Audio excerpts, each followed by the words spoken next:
Here's 5 things no one tells you when you want to get started in real estate investing. Number 1, network your butt off. Say yes to grabbing a coffee. Say yes to the meeting. Say yes to the investor meetup. Say yes to basically anything. Get your name out there, meet people, socialize, network. The more people that know what you're trying to do and what your buy criteria is and what you want to become, the better off you'll be and the more successful you will be because of it. Then as you start to get bigger and become more successful and your time becomes more valuable, you can start saying no to things. But when you're just starting off in real estate, say yes to everything. It can't hurt. The second one is thinking that all deals will come easily to you.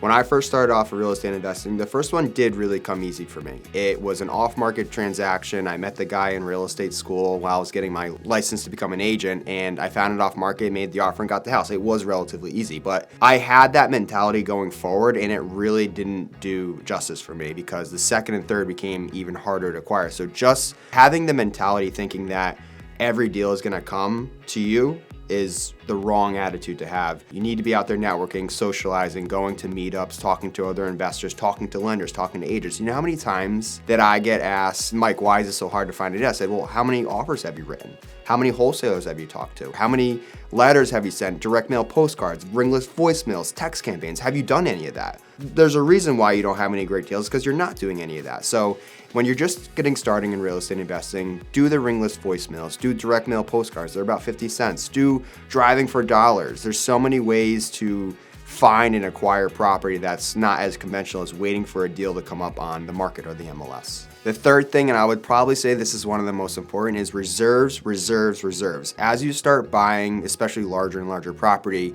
you're going to want to have reserves because something inevitably will go wrong. When I first started off, I bought a 2-family house and I probably had $5,000 or $6,000 after closing costs, after acquiring the property, and that lasted me, but that was only a 2-family house. My largest property is a 40,000 square foot mixed use property, and if I didn't have the proper reserves, I probably would have went bankrupt, and that's because this property has an elevator and we needed a $17,000 elevator door that just did not come up in our due diligence at all. So if you don't have the proper reserves, and again, more reserves for larger properties, and there's not a finite number of, okay, if I buy a 6-unit property, do I need $10,000? No, every deal is different, but just think, if you buy a 6-unit property, you're gonna have 6 boilers to potentially replace. So knowing what you're getting yourself into, how old is the roof, how's the siding, these bigger CapEx items, you really need to have the proper reserves because it truly could bankrupt you, and that's not the way you want to start your real estate journey.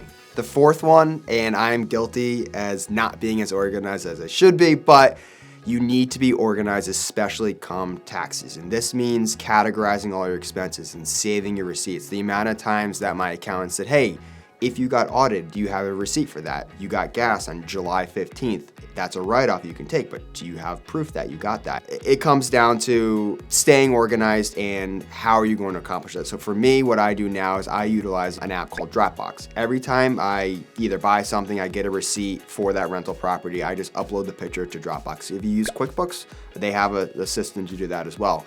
I use MileIQ for tracking all my mileage. It's really simple. It tracks everywhere I go, both business and personal, and I just swipe right for business and swipe left for personal.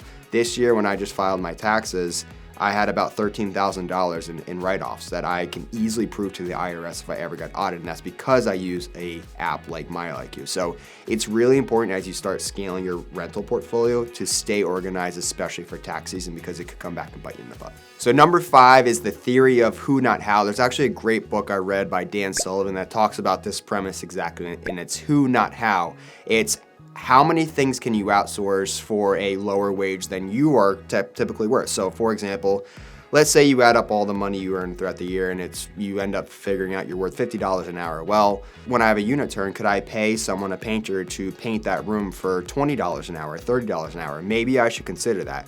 When I first started off real estate investing, I did everything myself, from painting the walls to changing the cabinets to fixing the toilets to taking every tenant call, and I didn't outsource anything because I wanted to save as much money to buy the next rental. But what you don't realize is that depending on your skill level, for me example, I am not that handy. So it took me a really long time to change out a toilet when a plumber could have done it for $100 in 20 minutes.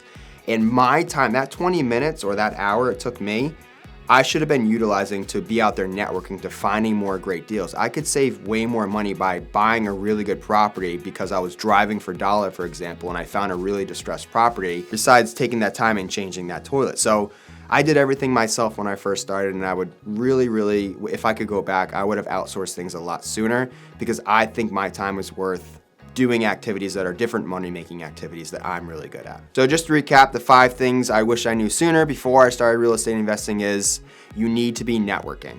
You also need to know that deals may not always come easy, so try to find deals yourself by driving for dollars or sending out postcards. You need to have proper reserves. If there's anything that goes wrong, it will go wrong. So have the proper reserves for boilers, roof, water heaters, etc. You need to be organized for tax season. This is a big one that everyone misses. Stay organized, use a system, and stick with it. And the last one, find your who.